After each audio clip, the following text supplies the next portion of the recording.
International social media Patel Prahlad भाई देश के गृह मंत्री हैं। जज लोया को ये केस 2014 में मिला। उनकी कोर्ट में सुनवाई चल रही थी और वो इस मामले में सख्त रवैया अपनाए हुए थे, लेकिन फिर कुछ ऐसा हुआ जिसने सब कुछ बदल दिया। भाग 2, जज लोया की मौत। 1 दिसंबर 2014 की सुबह नागपुर में एक खबर फैली, जज BH लोया की मौत हो गई। बताया गया कि उन्हें हार्ट अटैक हुआ था। उस वक्त वो नागपुर में अपने एक सहकर्मी जज की बेटी की शादी में शामिल होने के लिए गए हुए थे। मौत की खबर आई, पोस्टमार्टम हुआ और उनका शव उनके परिवार को सौंप दिया गया। पहली नजर में ये एक साधारण घटना लगी, लेकिन जैसे जैसे दिन बीते सवाल उठने शुरू हुए। लोया की बहन अनुराधा बयानी और उनके पिता हरिकिशन लोया ने कुछ चौंकाने वाले दावे किए। द कारवा मैगजीन ने नवंबर 2017 में एक रिपोर्ट छापी, जिसमें उनके हवाले से कहा गया कि जज लोया पर केस में फैसला देने के लिए दबाव बनाया जा रहा था। अनुराधा ने कहा कि लोया ने उन्हें बताया था कि बॉम्बे हाई कोर्ट के तत्कालीन चीफ जस्टिस मोहित शाह ने उन्हें 100 करोड़ रुपए की रिश्वत का ऑफर दिया था ताकि वो अमित शाह के पक्ष में फैसला दें, लेकिन लोया ने इसे ठुकरा दिया था।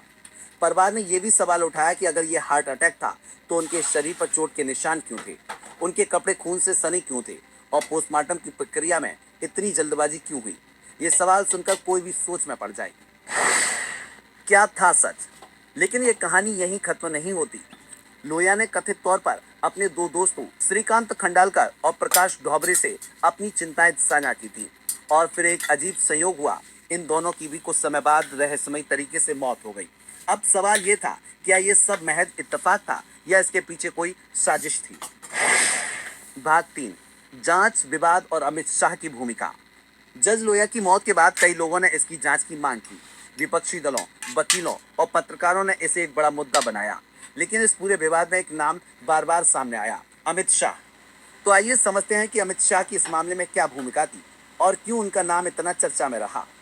सोहराबुद्दीन शेख एनकाउंटर केस में अमित शाह का नाम इसलिए आया क्योंकि इस वक्त वो गुजरात के गृह मंत्री थे।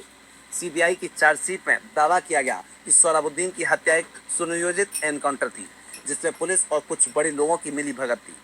2010 में CBI ने अमित शाह को इस मामले में आरोपी बनाया और उन पर हत्या, अपहरण और सबूत मिटाने जैसे गंभीर आरोप लगाए। उन्हें गिरफ्तार भी किया गया, लेकिन बाद में जमानत पर रिहा कर दिया गया। जब जज लोया इस केस की सुनवाई कर रहे थे, तब तक अमित शाह BJP के राष्ट्रीय अध्यक्ष बन चुके थे। लोया की कोर्ट में सुनवाई के दौरान कई गवाह अपने बयानों से पलट गए और ये सवाल उठा कि क्या उन पर दबाव डाला जा रहा था। लोया की बहन के मुताबिक उन्हें बताया गया था कि अगर वो अमित शाह के पक्ष में फैसला नहीं देंगे तो उनकी जान को खतरा हो सकता है। द कारवा की रिपोर्ट में यह भी दावा किया गया कि बॉम्बे हाई कोर्ट के चीफ जस्टिस ने लोया को रिश्वत का ऑफर दिया था ताकि शाह को बरी किया जा सके। अमित शाह और लोया क्या था कनेक्शन? हालांकि अमित शाह या उनके पक्ष की ओर से कभी इस मामले में कोई सीधा बयान नहीं आया। उनकी पार्टी BJP ने इन आरोपों को राजनीतिक साजिश करार दिया और फिर लोया की मौत के कुछ ही दिनों बाद दिसंबर 2014 में एक नई जज ने इस केस की सुनवाई शुरू की। इस नई कोर्ट में अमित शाह को सभी आरोपों से बरी कर दिया गया। सवाल ये उठा कि क्या लोया की मौत और शाह की बरी होने में कोई संबंध था? ये सवाल आज भी लोगों के मन में है। दूसरी ओर सरकार और कोर्ट का रुख कुछ और था। महाराष्ट्र पुलिस ने एक गोपनीय जांच की, जिसमें कहा गया कि लोया की मौत प्राकृतिक थी। 4 जज जो उस वक्त उनके साथ थे, उन्होंने भी बयान दिया कि उन्हें हार्ट अटैक हुआ था और कोई संदिग्ध बात नहीं थी। 19 अप्रैल 2018 को सुप्रीम कोर्ट ने इस मामले में फैसला सुनाया। कोर्ट ने कहा कि जज लोया की मौत हार्ट अटैक से हुई थी और इसमें कोई साजिश नहीं थी। सुप्रीम कोर्ट ने उन याचिकाओं को खारिज कर दिया जो इसकी स्वतंत्र जांच की मांग कर रही थी।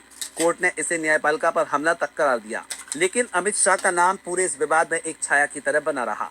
विपक्षी दलों ने दावा किया कि ये लोया की मौत के पीछे शाह को बचाने की साजिश थी। द कारवा के पत्रकार निरंजन तकले ने अपनी किताब हु किल्ड जज लोया में लिखा कि लोया की मौत के बाद जो तेजी से शाह को बरी किया गया वो संदेह पैदा करता है। हालांकि इन दावों का कोई ठोस सबूत आज तक सामने नहीं आया।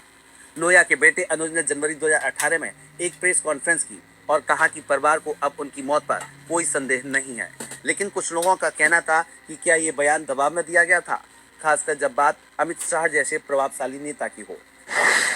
आज भी अनसुलझे सवाल।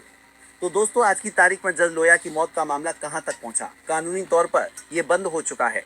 सुप्रीम कोर्ट का फैसला आ चुका है कि ये एक प्राकृतिक मौत थी, लेकिन क्या ये सच में इतना साधारण था? कई लोग आज भी मानते हैं कि सच्चाई को दबा दिया गया और अमित शाह का नाम इस कहानी से एक ऐसा पहलू है जो इसे और रहस्यमय बनाता है। क्या था सच? लेकिन ये कहानी यहीं खत्म नहीं होती।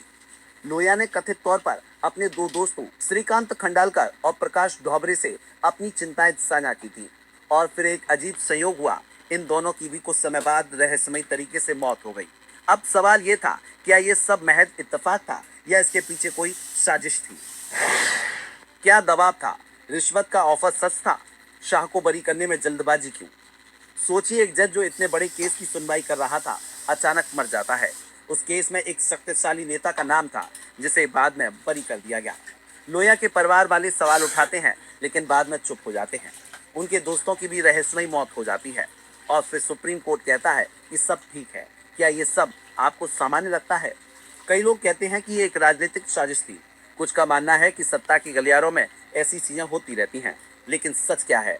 क्या हमारे पास कभी इसका जवाब होगा? दर्शकों से अपील। दोस्तों, जज लोया की कहानी एक पहेली है जिसमें कुछ टुकड़े मिलते हैं और कुछ हमेशा के लिए गायब लगते हैं। अमित शाह का नाम इसमें एक ऐसा धागा है जो सवालों को और सुलझाता है। क्या उनका बरी होना और लोया की मौत सिर्फ एक संयोग थी या इसके पीछे कुछ और था? कानून ने अपना फैसला सुना दिया लेकिन लोगों के दिलों में संदेह बाकी है। ये कहानी सिर्फ एक जज की मौत की नहीं है बल्कि हमारे सिस्टम, हमारी न्यायपालिका और सच की तलाश की है। आप क्या सोचते हैं? क्या जज लोया की मौत एक हादसा थी या इसके पीछे कोई बड़ा खेल था? क्या अमित शाह का इसमें कोई रोल था? और आप हमसे जुड़े रहने के लिए